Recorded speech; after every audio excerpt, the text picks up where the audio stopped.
Dans cette vidéo, je vais te partager 5 techniques pour trouver des clients en tant que vidéaste. Alors contrairement à ce que tu as pu voir sur la vignette, je te préviens tout de suite, ici je vais pas te vendre du rêve, te dire que si tu appliques ces techniques, tu vas gagner 10 000 € par mois. C'est pas comme ça que ça fonctionne, il n'y a pas de technique magique qui, si on les applique, nous rapporte automatiquement de l'argent.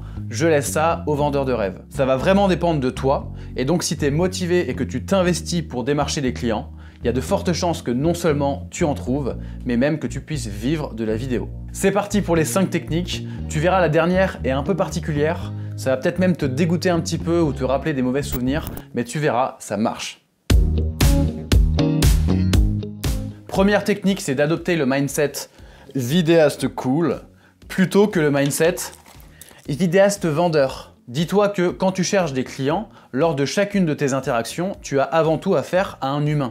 Au départ, c'est juste un échange humain à humain, et ensuite ça devient un échange prestataire-prospect. Mais tu dois absolument pas négliger la première phase. Pendant cette première phase, tu dois ajouter de la chaleur humaine et créer un lien émotionnel. Pourquoi? Parce que si tu arrives tout de suite en disant « Bonjour, je vous fais une proposition commerciale, je vous propose tel type de vidéo pour votre entreprise », il va se dire « Ok, c'est une publicité de plus, je peux mettre à la poubelle ou en tout cas je vais pas trop l'écouter ». Alors que si tu ajoutes de la chaleur humaine, déjà ça va détendre ton prospect parce que t'es pas là uniquement pour lui vendre quelque chose, mais tu t'intéresses aussi à lui. Et en plus, il va te trouver sympathique.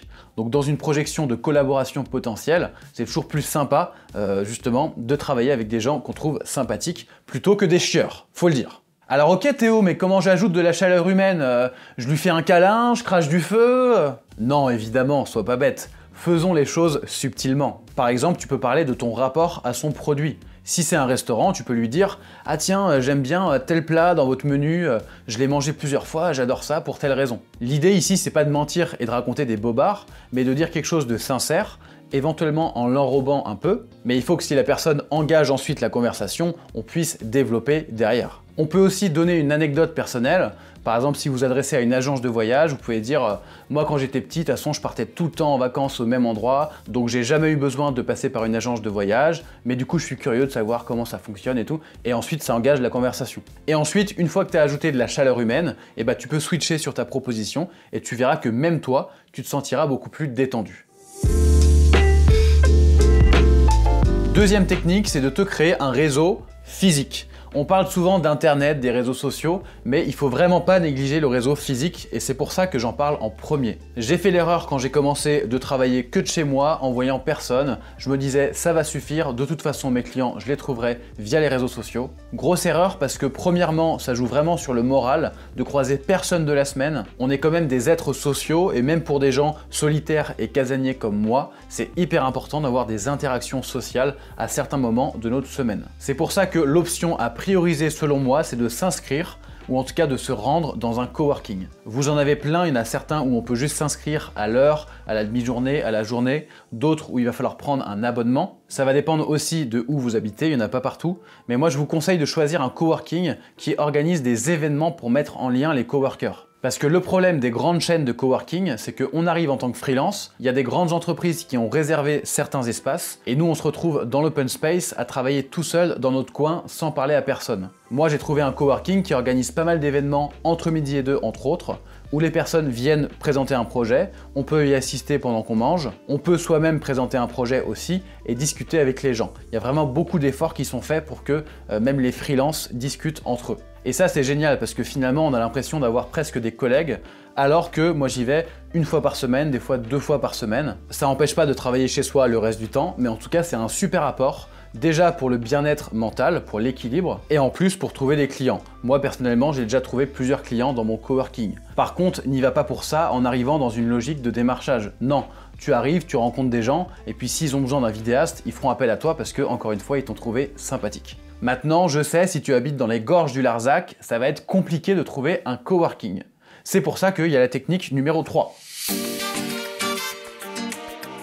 La troisième technique, c'est de te créer un réseau sur Internet. Mais Internet, c'est tellement vaste qu'il va falloir concentrer tes efforts, selon moi, sur 2 endroits. Ces 2 endroits, c'est le réseau social LinkedIn et la plateforme de freelance Malt. L'idée sur ces 2 sites, ça va être de créer un profil attractif et à jour. Tu vas pouvoir montrer ton expérience, Alors je te conseille de partager uniquement les expériences qui sont liées à la vidéo, parce qu'on s'en fiche complètement que tu aies travaillé au McDo en tant qu'équipier polyvalent et que tu aies préparé des big tasty avec de la bonne sauce et de la salade. Ne partage que les expériences qui te mettent en valeur en tant que vidéaste.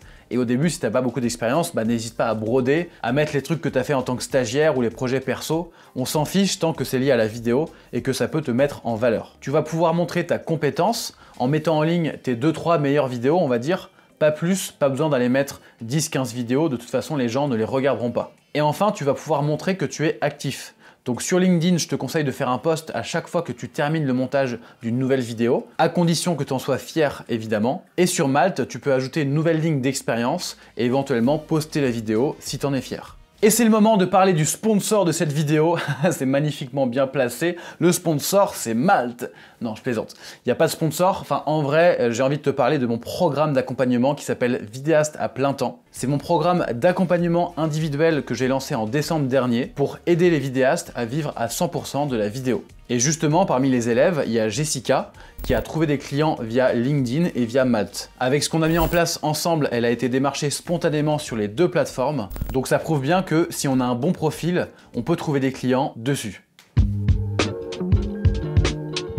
Quatrième conseil, avant de te dévoiler le dernier, c'est de démarcher en premier les entreprises des secteurs que tu connais bien. Quand on est passionné par quelque chose ou alors qu'on côtoie un secteur depuis un certain temps, on connaît forcément les codes du milieu, le vocabulaire à employer, les personnes impliquées, plein de choses que le client finalement n'aura pas à nous réexpliquer. Donc ça nous donne un avantage par rapport aux autres vidéastes, parce qu'un vidéaste novice ne pourrait pas rattraper notre connaissance en peu de temps. Si je prends mon exemple perso, j'ai démarché des troupes de théâtre d'improvisation parce que je connais très bien le fonctionnement d'une pièce de théâtre d'improvisation et en plus j'ai des contacts dans ce secteur. Ou encore le voyage, j'adore voyager et randonner, donc je pars avec plus d'avance que quelqu'un qui a horreur de randonnée. Allez, sans plus attendre, passons à la cinquième technique.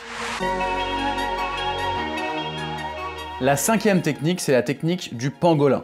Je sais, ça vous rappelle des mauvais souvenirs, vous êtes là « Ah non, pas le pangolin !» Justement, c'est une preuve que ça marche. Qui connaissait le pangolin avant 2020? À la limite, quelques scientifiques, quelques braconniers et peut-être quelques téléspectateurs fidèles d'Arte. Mais ça va pas plus loin. En 2020, le pangolin, il en avait marre de pas être connu. Il voulait devenir une star. Donc il a transmis son virus à un premier humain, qui l'a transmis à d'autres humains, etc. etc. jusqu'à ce que toute la planète connaisse le pangolin. Et bah chez les vidéastes, c'est exactement la même chose.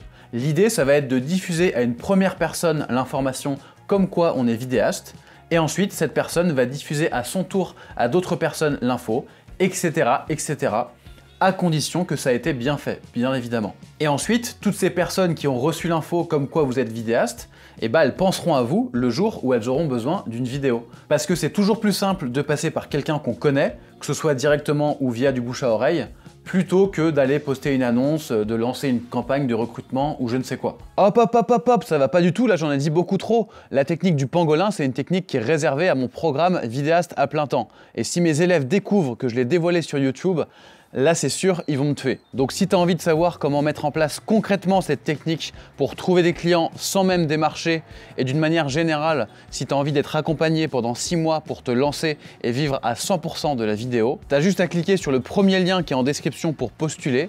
Pour l'instant, les places du programme sont fermées, mais si tu me laisses ton mail, je te mettrai sur liste d'attente et tu seras le premier informé lors de la prochaine réouverture des places. Merci d'avoir suivi cette vidéo, on se retrouve très vite dans le programme vidéaste à plein temps et nous, on va aller faire un petit peu de ronron thérapie. Allez, c'est parti.